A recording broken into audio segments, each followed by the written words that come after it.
Esse é daqueles casos que dá um nó na garganta da gente quando a gente assiste, mas a gente precisa falar sobre isso, gente. Tá aí um caso assustador, revoltante. E detalhe, a mãe e o padrasto já tinham sido denunciados por maus tratos e eram investigados pelo Ministério Público de Santa Catarina. O irmão da menina, que convivia ali também naquela mesma residência, já recebeu uma medida protetiva, tá? Então a gente vai bater um papo sobre esse assunto.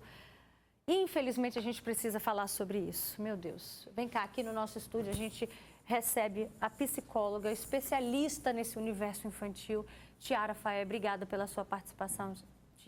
É lamentável que a gente esteja fazendo um alerta de violência contra as nossas crianças diante de um caso como esse que chegou a esse ápice. E a gente também recebe aqui a advogada Camila Dias, que eu vou começar conversando com você, Camila. Houve uma falha do Estado? Vamos lá, os vizinhos já tinham denunciado, já era investigado e a menina morreu. Teve uma falha aí? Boa tarde. Falar de afirmar, né, Roberta, aonde esteve a falha de todas até chegar, infelizmente, a esse assassinato por Eleviano. Eu acredito que eles deveriam estar em investigação.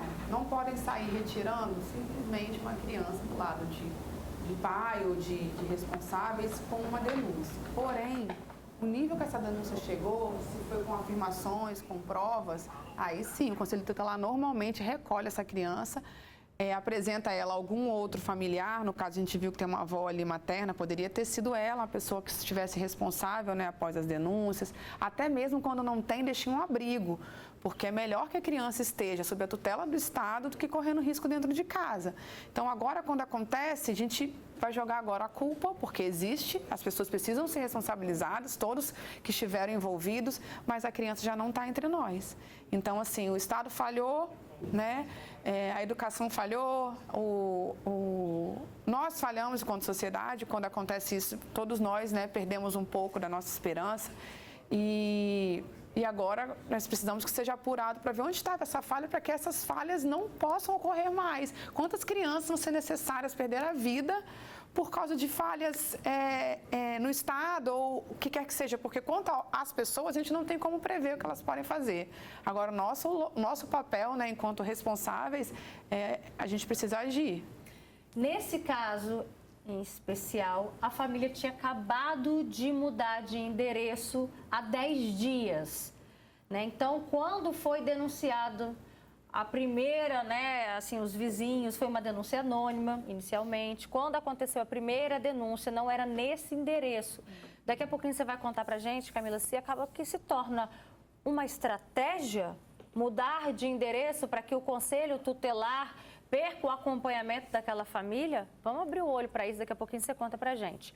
Nesse exato momento, a gente também conta aqui com a participação do Ivan Machado, ele que é pai. Quantos anos tem sua filha, Ivan? Vai fazer 3 anos agora, em maio. Qual é o seu sentimento quando você vê uma notícia como essa, de uma criança de 3 anos que foi espancada até a morte? É um sentimento de revolta, né? Ver a situação, que morte a gente não deseja para ninguém. De uma criança, muito menos. Ainda sendo filha, a mãe participando, o padrasto participando, é trágico, né? E aí a gente fica pensando qual que é a justiça que vai ter para esse homem.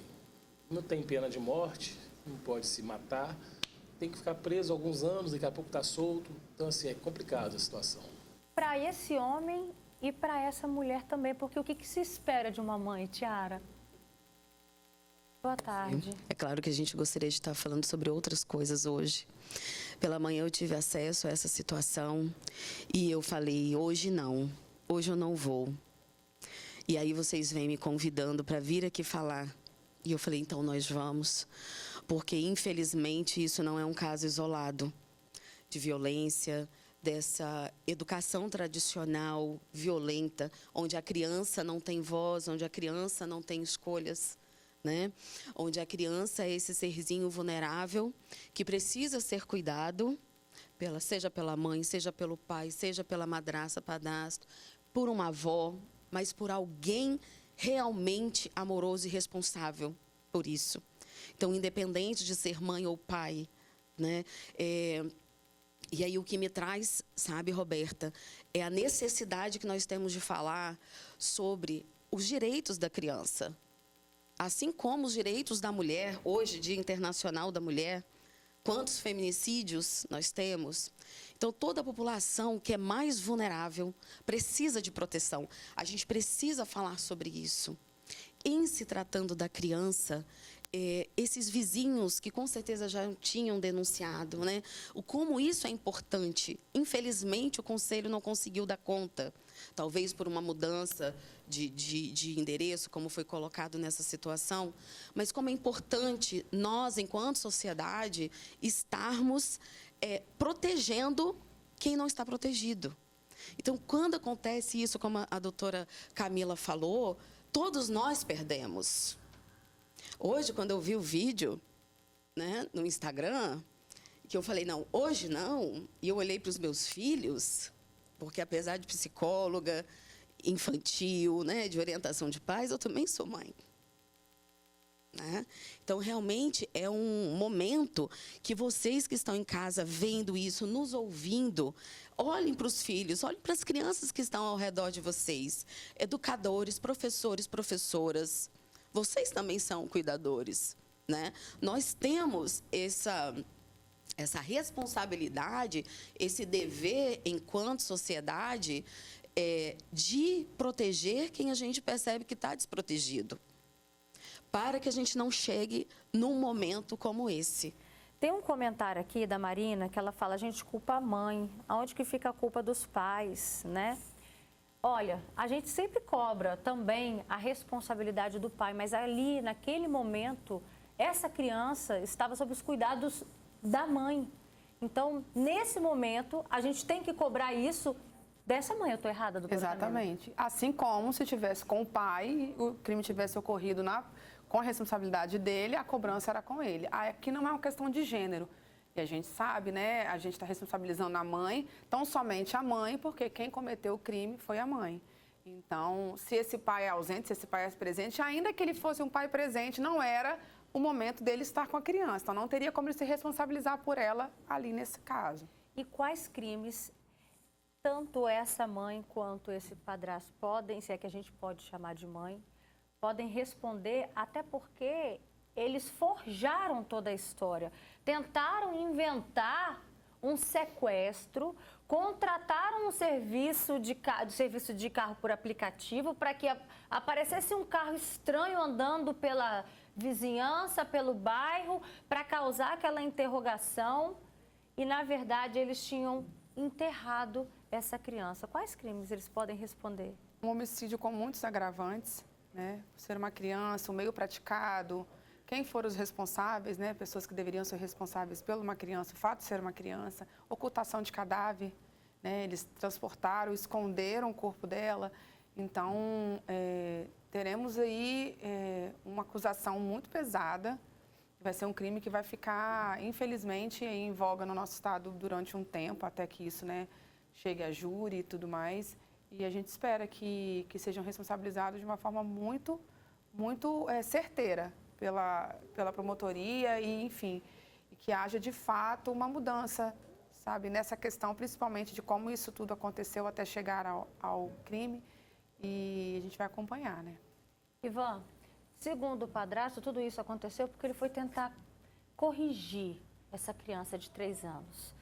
Quando a sua filha, aquela bonequinha Heleninha, faz alguma peripécia, alguma arte, como é que você lida com esse momento de correção? Então, estou aqui ouvindo, refletindo sobre o assunto.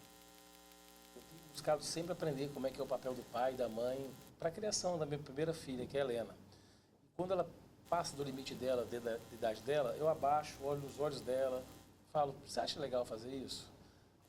A gente não pode fazer assim, ou fazer assado, a gente não chega brigando com ela, mas tem horas que você fica um pouco estressado. E aí, cabe inteligência emocional, cabe estar espiritualizado, estar buscando Deus, porque se você deixar o cotidiano, as coisas da rua, trazer para dentro de casa, eu já sofri isso com meu pai quando era mais novo.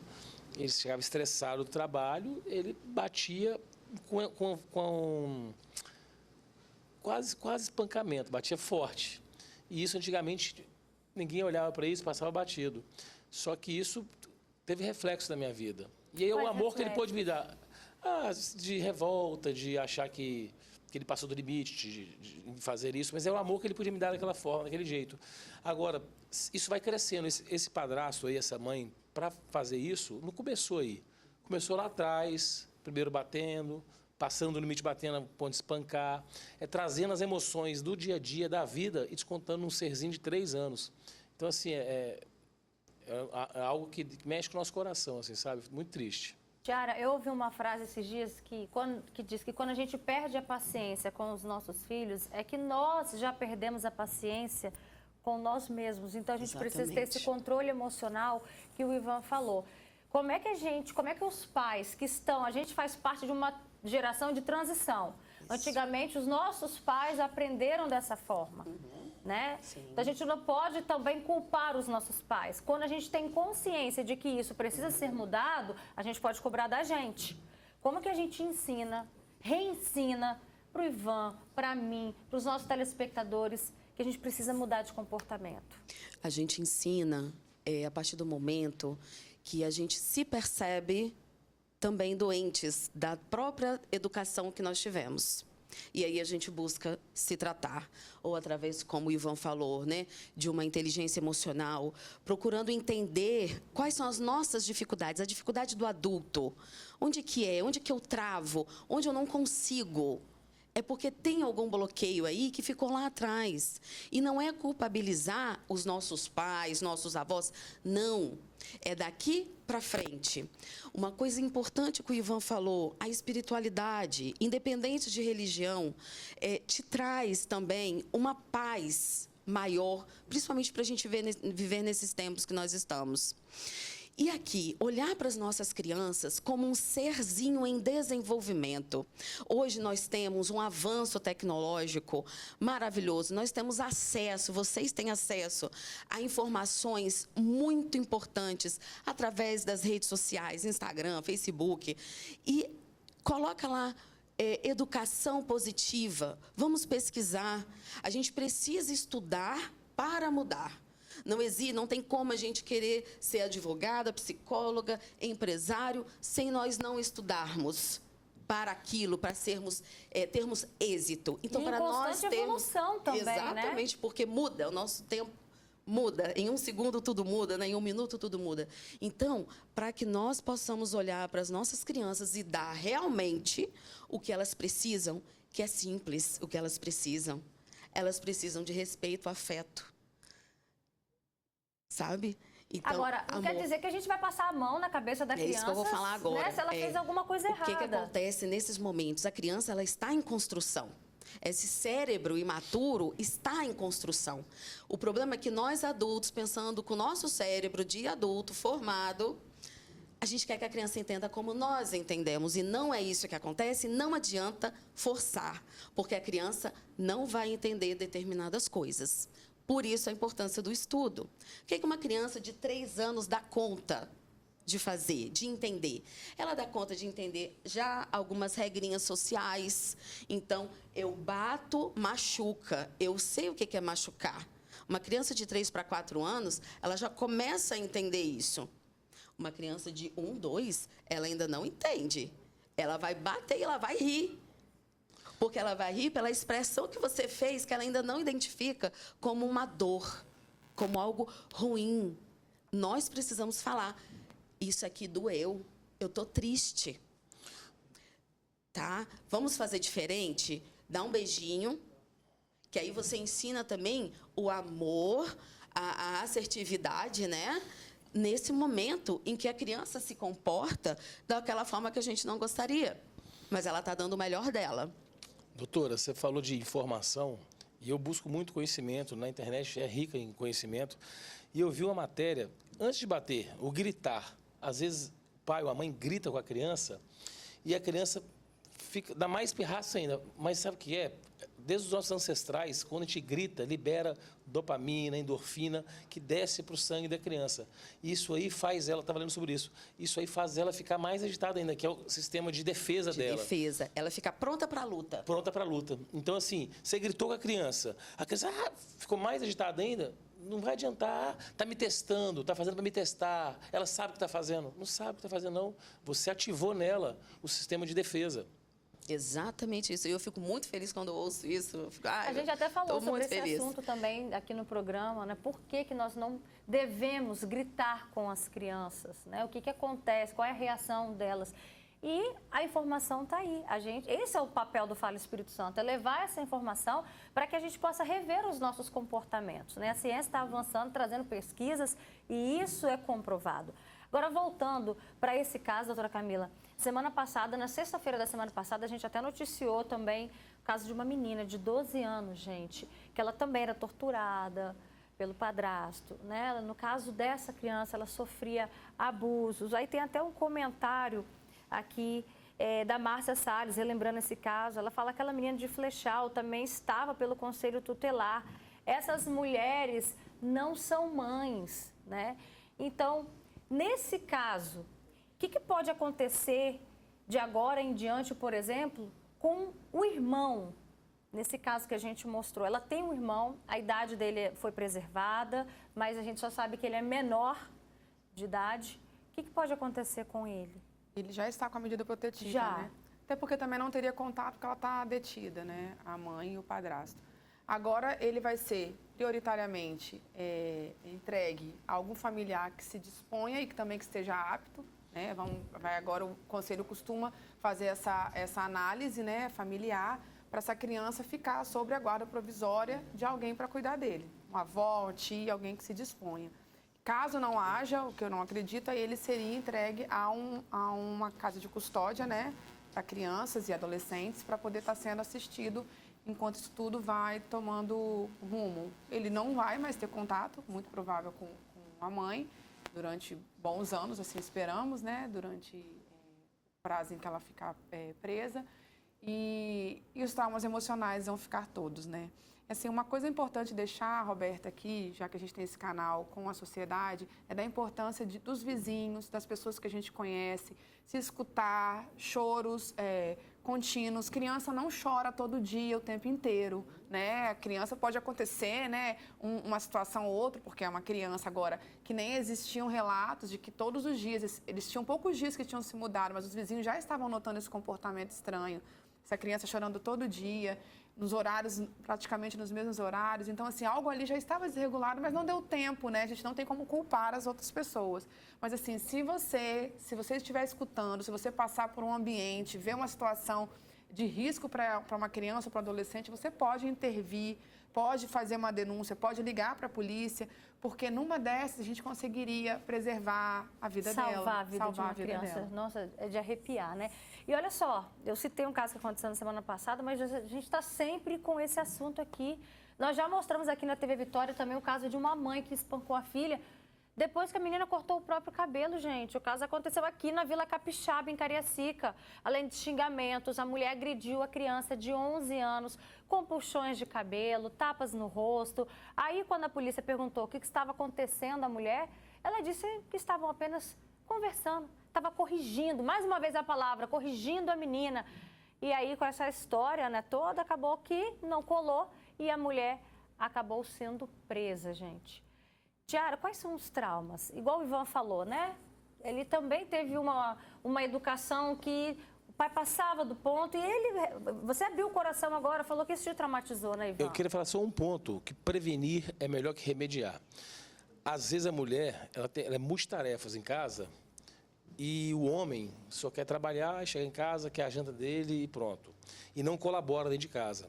Então, assim, fica um recado para os homens, tenta colaborar com a sua esposa, porque nada justifica a sua esposa bater na criança ou dar esse ataque. Mas a mulher tem TPM, tem dias que elas estão mais estressadas. Sobrecarregadas. E aí o marido não participa, não ajuda. Se o marido participar um pouco mais, vai evitar delas ficar mais estressadas. Porque a mulher tem um tempo que ela fica assim, não tem de TPM e tal. E aí vai evitar esse tipo de confusão dentro de casa. Então, assim, o ambiente tem que estar propício para poder fluir a paz, sabe? Você dividir, né? Isso faz parte do equilíbrio. E quais traumas, Tiara, pode trazer para a vida de uma criança, igual esse caso? A menina cortou o cabelo e a mãe começou a agredir com soco, tapa, puxão de cabelo. Baixa autoestima, não vou conseguir arranjar um bom emprego, não consigo decidir a minha vida profissional, vários entraves na questão relações sexuais, abuso de drogas, tudo. A violência, gente, as agressões, elas maltratam a alma da pessoa. Toda a psique dessa pessoa, toda essa parte cerebral, ela é carregada de muito peso, de muito descontrole, de muito descompasso. E eu gostaria até de agradecer ao Ivan por falar que essa educação tradicional que ele teve, ele trouxe alguns traumas para cá, para a vida adulta, e que ele precisou revisitar esses espaços para se tornar talvez o pai que ele quer ser. Quebrar o ciclo, né? Quebrar o ciclo da violência. E a gente precisa entender que os corpos das crianças não são de propriedade do adulto, né?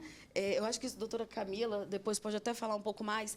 Não é propriedade do adulto, não é propriedade das transgressões dos adultos. Perfeito. Olha, eu queria continuar com esse assunto que a gente sabe que mexe com o nosso coração, principalmente quem é pai, quem é mãe, mas infelizmente o nosso tempo acabou, mas eu acho que o nosso papel é isso, é levar esse alerta. Obrigada, viu, Camila? Obrigada, De nada, Tiara. querida. Obrigada, Ivan. Eu que agradeço.